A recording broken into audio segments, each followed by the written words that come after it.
Muy bien, tal como dijimos antes de la pausa, el honor para nuestro espacio tener al ministro de Trabajo, don Luis Miguel de Camps, está con nosotros. Señor ministro. Mi querido Robinson, un placer saludarte. Muchísimas gracias por recibirme en este programa. Bienvenido aquí a Opinión Vertical. Para nosotros un honor, sobre todo esta semana que hay anuncios importantísimos para la República Dominicana.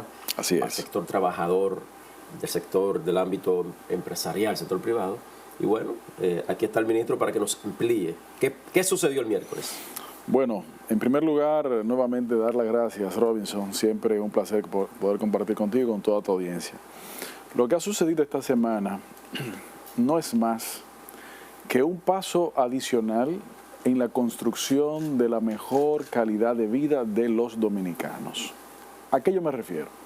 Yo me refiero al hecho de que desde que el presidente Luis Abinader asumió la conducción del Estado Dominicano, en la presidencia del gobierno, instruyó a todos sus miembros de gabinete, a todos quienes colaboramos con la gestión del gobierno, que uno de los objetivos fundamentales era mejorar la calidad de vida de la gente. Y en el ámbito del Ministerio de Trabajo, el primer presidente que se tenga memoria al menos, que haya dicho públicamente, pero que haya dicho de manera reiterada que es un objetivo del gobierno dominicano, del presidente Luis Abinader, la mejora del salario real de los trabajadores. Por eso, en el año 2021, a pesar de que estábamos en pandemia, a pesar de que habían los efectos del costo de los fletes, a pesar de todos los pesares, se produjeron aumentos de 24.4%.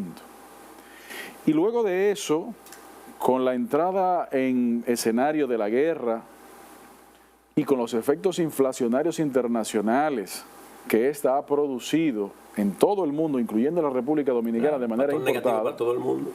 Correctamente, en este año 2023 convocamos antes de tiempo al Comité Nacional de Salarios. Y usted me preguntará, bueno, ¿pero por qué?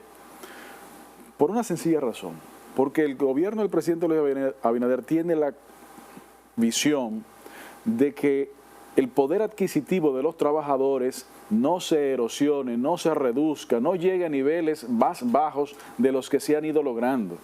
Y por eso, para evitar que los efectos inflacionarios siguieran desmejorando la capacidad de consumo de los trabajadores, de la ciudadanía, de los dominicanos, se convocó antes de lo que usualmente se hacía, antes de los 2 años. Y luego de 5 reuniones del Comité Nacional de Salarios, nunca antes un presidente de la República había tomado la transparencia, la confianza con su pueblo, la entereza, diría yo, de, en un discurso ante la Asamblea Nacional y ante el país de rendición de cuentas, poner en primera fila ese tema. Inmediatamente se convocó a la 6ª reunión del Comité Nacional de Salarios, que se produjo el pasado miércoles 8 de marzo, a propósito, como una forma de dar un regalo a la mujer en el Día Internacional de la Mujer. Perfecto.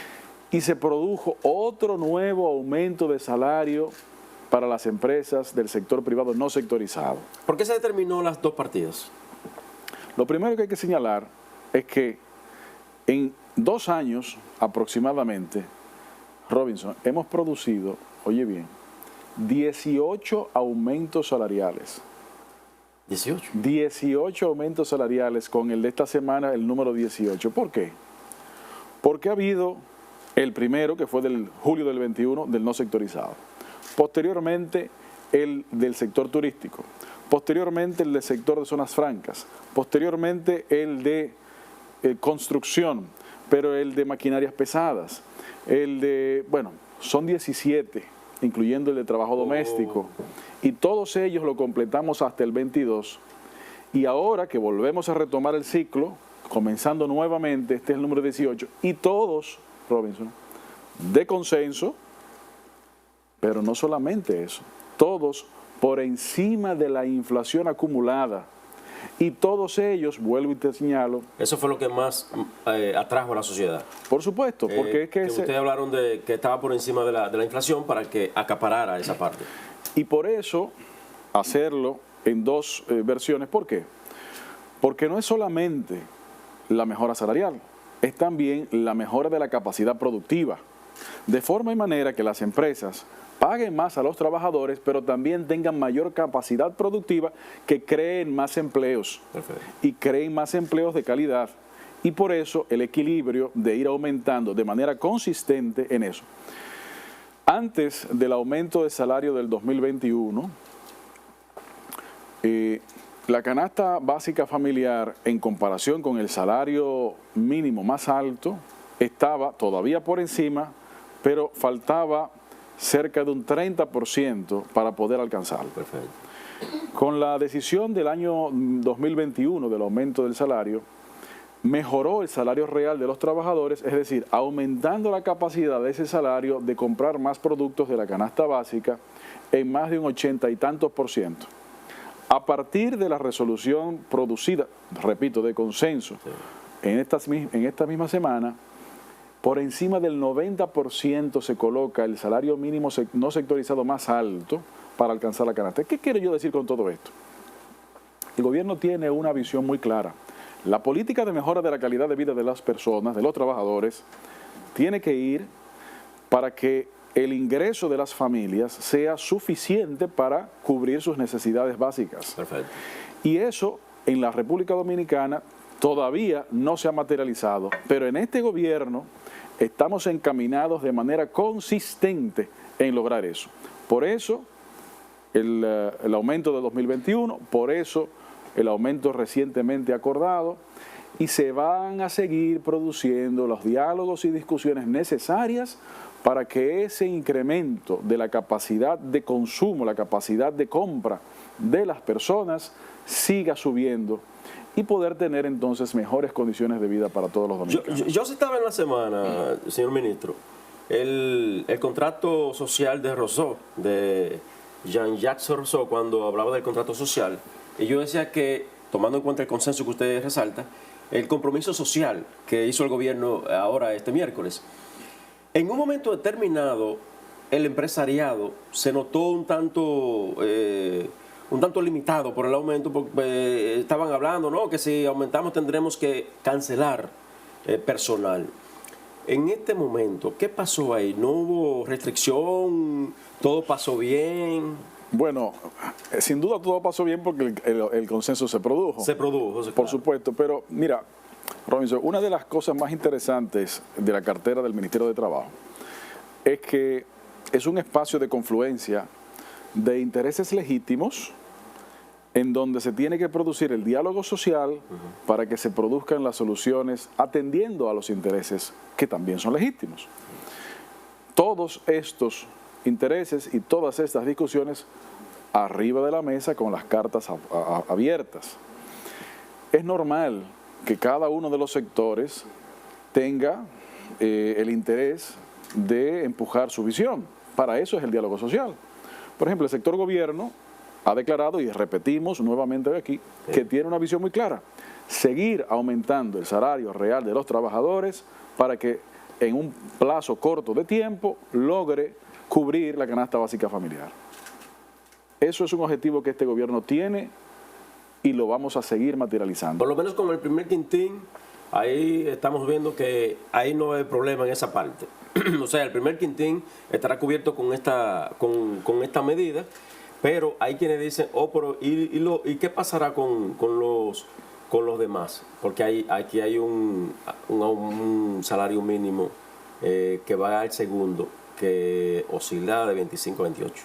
Bueno, precisamente, 28.000. Precisamente, nunca antes en la República Dominicana el salario mínimo había estado tan cerca de cubrir la canasta básica en este momento del primer quintil como le está a partir de esta resolución. Hace 10 años aproximadamente, por decir un tiempo, podemos ir más reciente o más tarde, la diferencia era del 50%. Óyese bien, el salario mínimo más alto estaba a la mitad del canasta básica. Hoy en día está a poca distancia, a menos de 10% de diferencia, cerca de un 7% de diferencia. Es decir, es una ruta de desarrollo. Por supuesto, el efecto del establecimiento de salarios mínimos en esa dirección que hemos señalado produce también lo que los compañeros del sector de los trabajadores señalan, el despegue. Es decir, si usted tiene un salario por encima del salario mínimo, pero no muy distante del salario mínimo, y aquellas otras personas que trabajan en la misma empresa que usted trabaja, que sí ganan salario mínimo, ahora le tienen que subir salario mínimo, produce un efecto en cadena que a los que están más arriba también tienen que subirle. Entonces, es un elemento en cadena, obviamente con el debido cuidado de no convertir esto en un elemento de creación por sí mismo de inflación, pero sí para lograr ese poder adquisitivo. Entonces, todo esto se ata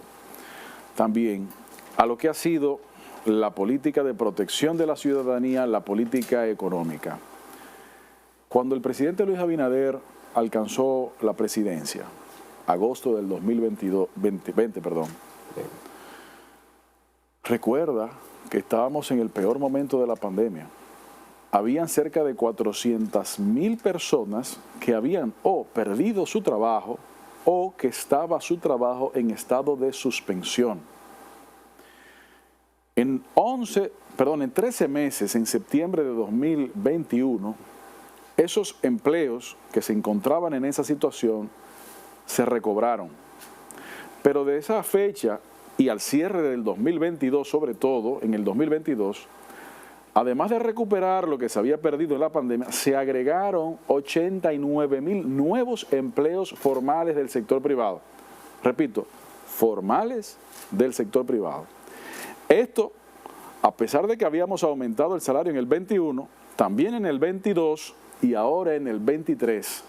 Es decir, estamos trabajando de manera coordinada con todos los miembros del gabinete en la dirección de mejorar las condiciones de vida de la gente y los indicadores económicos de la nación. De esos 89.000 y tantos nuevos empleos formales del sector privado, cerca del 34% ocupado por jóvenes entre 18 y 30 años. Es decir, no es solamente la creación de empleo, sí, no es solamente la formalización de empleo, sí, sino también que estos nuevos empleos vayan también encaminados a brindar oportunidades a los jóvenes y a las mujeres. ¿Usted cree, ministro, entonces que podemos dar atrás aquello de los nini? El presidente en un momento habló de los ISI. Así es. ¿Se puede decir que antes de finalizar el cuatrienio del presidente Luis Abinader, por lo menos porque no sé qué pasará después? Pero se lo imagina. Puede hablar, Usted lo sabe, pero se lo imagina. No, porque estamos en política y ese es un tema para el próximo bloque. Está bien. Pero se puede decir que al finalizar este cuatrienio va a ser eliminado esa parte de los ninis.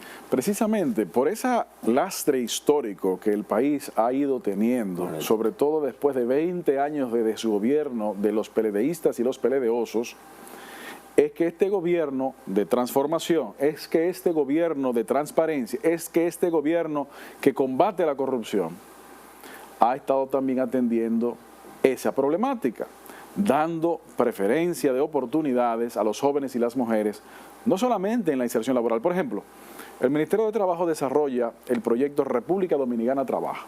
Dentro de ese proyecto República Dominicana Trabaja está la línea de empleabilidad juvenil, en donde el Ministerio de Trabajo llega a entendimientos con diferentes empresas que tienen vacantes. Que son las ferias que ustedes realizan. Las ferias tienen muchas funciones, esa es una, pero no es la única. En donde una parte del salario, la mitad del salario de esos nuevos trabajadores, que deben ser jóvenes, los cubre el Ministerio de Trabajo. Cuando vence el periodo de 3, 4, 5 o 6 meses, la experiencia ha sido que más del 92% de los jóvenes se mantienen insertados en el empleo formal del sector privado. Es decir, estamos trabajando eso, pero además de la inserción laboral, también en la capacitación. Robinson, el país está siendo sembrado. La multiplicación de centros de capacitación del Instituto Dominicano de Formación Técnico Profesional, el INFOTEP, ha ido multiplicándose en este gobierno. ¿Por qué? Precisamente porque lo que es el ciclo del empleo, trabajo, seguridad social, está todo atado, desde la educación, la capacitación para el empleo, la inserción laboral, la regulación laboral y al final de la vida productiva, pues entonces la protección en la vejez con la pensión. Entonces, todo eso lo estamos trabajando de manera concomitante y con el compromiso de no dejar a ningún trabajador atrás. Por eso en el 2022, por ejemplo, logramos la formalización, los reglamentos o las resoluciones para la formalización del trabajo doméstico. Por eso los aumentos de salario. Lo tengo en agenda, lo del trabajo doméstico, ministro, porque ciertamente se quedó, usted obviamente nos aclarará, pero se quedó como una nebulosa el tema de la doméstica, porque hace poco incluso yo hablaba con un grupo de personas y hablábamos sobre el tema. ¿Y en qué paró el tema? ¿En qué paró eso? Con mucho gusto. Primero, eso no ha parado. Eso sigue. Lo que pasa es que es un proceso. Es un proceso, exactamente. Pero como el tema no se llegó a una conclusión final, valga la redundancia, muchos tuvimos la percepción de que eso se quedó en un, pues veremos. Se lo aclaramos con muchísimo gusto. Vamos a una pausa. ¿Cómo no? Con su permiso, señor ministro, porque este es un tema muy importante también, obviamente, porque el pasado es un tema en el que yo diría que a raíz de ahí se podría hablar de la dinamización de la economía también, con los aumentos salariales. Así es. Vamos a la pausa, no se muevan. Estoy con el ministro de Trabajo, don Luis Miguel de Camps.